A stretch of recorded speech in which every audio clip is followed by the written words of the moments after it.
बिस्मिल्लाहिर्रहमानिर्रहीम। अस्सलाम वालेकुम। स्क्रीन बोलती है तो सईद अब्बास आपसे मुखातिब हूँ। सबसे पहले तो अगर ये चैनल की फोरकास्ट और today script with stop loss आपके ट्रेड में माविन साबित हो रही हैं तो प्लीज़ चैनल को सब्सक्राइब और बेल आइकॉन के बटन को प्रेस करते जाइएगा विद बंडल ऑफ थैंक्स। शुक्रिया। अब हस्ब साहब की बात करते हैं अपनी 9 मई की फोरकास्ट से मुतालिक। आपको वाज़े और बड़ी तफसील से बताया था कि 44,800 का जिक्र आपसे मुसलसल प्रीवियस दिनों में इसीलिए करता रहता था कि इसके नीचे क्लोजिंग के बाद फिर कोई ऐसा स्ट्रॉन्ग सपोर्ट लेवल मौजूद नहीं कि जो आपसे डिस्कस किया जा सके। फिर कल वाज़े आपको इशारा दिया था कि बल्कि अपनी बात में वज़न पैदा करने के लिए थंबनेल भी इसी पर फोकस रखते हुए बनाया था कि एहतियात अफसोस से बेहतर है। साथ में ये भी जिक्र किया था कि ऊपर जाने से पहले मार्केट नीचे एक अच्छी जगह बनाना चाह रही है। वाज़े कहा था कि अब आने वाले दिनों और हफ्तों में मार्केट बहुत ज़्यादा वॉलेटाइल हो सकती है, बहुत देखभाल कर ट्रेड करें। Today script with stop loss में वाज़े कहा था 44,900 से पहले ट्रेड बनता नहीं, 44,900 के नीचे बहुत एहतियात का मशवरा दिया था। और आपने देखा कि मार्केट की ओपनिंग ही 44,841 पर हुई, यानी 44,900 से ऊपर मार्केट में ट्रेड ही नहीं हुआ। तो फिर गिरते गिरते मार्केट ने 43,233 का लो बनाया और क्लोज 43,420 के करीब हुई।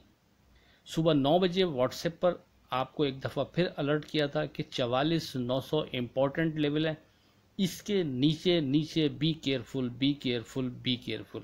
जिसने इसको फॉलो किया होगा उम्मीद है बेहतर ट्रेड रहा होगा उसका। टुडे स्क्रिप्ट चूँकि 44,900 से मशरूत थे और 44,900 से ऊपर मार्केट गई नहीं, इसलिए उस पर बात करना बनता नहीं। अब चलते हैं 10 मई की तरफ। 10 मई की अगर बात करें तो अभी भी कोई स्ट्रॉन्ग सपोर्ट लेवल ऐसा नहीं बनता कि जो आपसे डिस्कस किया जा सके। 45,800 एक स्ट्रॉन्ग लेवल सपोर्ट लेवल था, उसका जिक्र इसीलिए बार बार करता रहा कि उसके नीचे फिर कोई करीब करीब बनता नहीं था। तो अभी भी इसी तरह ही है, कोई स्ट्रॉन्ग सपोर्ट लेवल ऐसा नहीं बनता कि जो इस लेवल पर डिस्कस किया जा सके।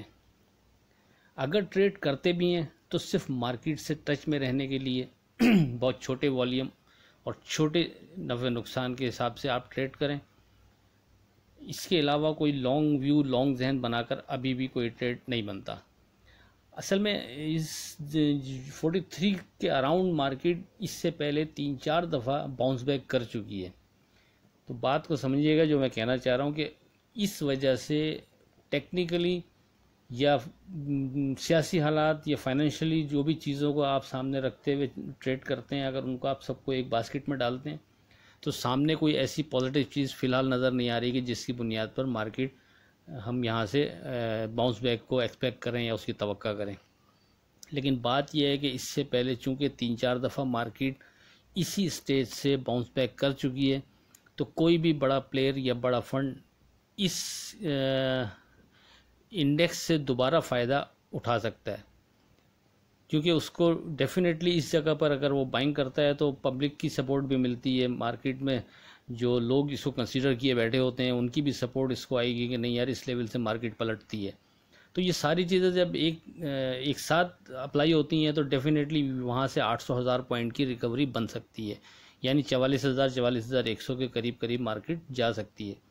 लेकिन अब बात यह है कि इसको अप्लाई करें या ना करें, तो ये आप हर एक की समझ के ऊपर है। मैं कम से कम इस जगह पर कंफ्यूज हूँ कि हम इसको अप्लाई करें इस चीज़ को या ना करें।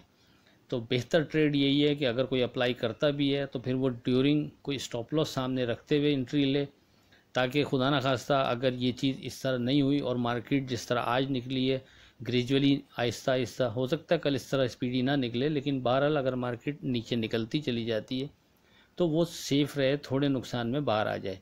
और अगर किसी स्टॉप लॉस को रखते हुए उसको राइड मिल जाती है तो फिर 44,100 के करीब करीब रेजिस्टेंस लेवल बनता है मार्केट का, वहाँ वो नफ़ा बुक कर सकता है। इसके बाद आगे देखेंगे कि फिर मार्केट किस तरह बिहेव कर रही है, उसी हिसाब से फिर हम अपनी ट्रेडिंग को कंसीडर करते हुए ट्रेड शुरू करेंगे। इस स्टेज पर फिर दोहरा दूँ, समरी कर देता हूँ बात की कि अगर किसी कोई कंफ्यूज हो रहा हो वैसे कोई चीज़ नहीं बन रही मार्केट के बाउंस बैक करने की, लेकिन चूंकि 3-4 दफ़ा 43,000 के अराउंड से मार्केट ने बाउंस बैक किया है, तो इस एक साइकोलॉजिकली एक चीज़ जो डिज़ाइन हुई होती है उसका फ़ायदा कोई भी ग्रुप या कोई बड़ा प्लेयर उठा सकता है। उसको कोई अवेल करना चाहे तो वो कर सकता है, लेकिन उसके लिए सामने स्टॉप लॉस को रखते हुए ट्रेड करें, ज़्यादा बेहतर रहेगा। अब चलते हैं अपनी today script with stop loss की तरफ। लेकिन इसमें भी ख्याल रखिएगा कि कोई नीचे चूँकि अपना सपोर्ट लेवल बनता कोई नहीं है, तो इनके जो दिए गए स्टॉप लॉस उनको सख्ती से फॉलो कीजिएगा। अगर एंट्री लेते हैं तो उनके करीब एंट्री लें ताकि छोटे नुकसान में बाहर निकला जा सके। और अगर मार्केट ऊपर जाती है तो 44 100 रेजिस्टेंस लेवल है, उसके करीब आप नफ़ा बुक कर सकते हैं। लॉट चैम 24.50 के नीचे स्टॉप लॉस 27.50 के ऊपर स्ट्रॉन्ग जोन। कैपको 27.30 के नीचे स्टॉप लॉस 28.50 के ऊपर स्ट्रॉन्ग जोन। FFC 119.50 के नीचे स्टॉप लॉस 123 के ऊपर स्ट्रॉन्ग जोन। गनी गिलास 42.50 के नीचे स्टॉप लॉस 44 के ऊपर स्ट्रॉन्ग जोन। वेव्स 13 के नीचे स्टॉप लॉस 14 के ऊपर स्ट्रॉन्ग जोन। बेंगल फला 34 के नीचे स्टॉप लॉस 36 के ऊपर स्ट्रॉन्ग जोन। आदमजी लाइफ इंश्योरेंस 20.90 के नीचे स्टॉप लॉस 21.50 के ऊपर स्ट्रॉन्ग जोन। PTC 6.85 के नीचे स्टॉप लॉस 7.10 के ऊपर स्ट्रॉन्ग जोन। इसके अलावा आप पेल और TRG को भी उसमें कंसीडर कर सकते हैं। देख लीजिएगा, क्योंकि उसका नीचे का स्टॉप लॉस कोई इतना स्ट्रॉन्ग बन नहीं रहा, करीब के लेवल पे थोड़ा दूर था, तो इस वजह से डिस्कस नहीं किया। बहरहाल उसको आप अगर मार्केट अच्छी लगे तो इन दो स्क्रिप्ट में भी ट्रेड कर सकते हैं डे ट्रेड के वाले से। आखिर में इस दुआ के साथ अल्लाह हाफिज़, खुदा आपके कारोबार में बरकत अता करे। इलाही आमीन। अल्लाह हाफिज़।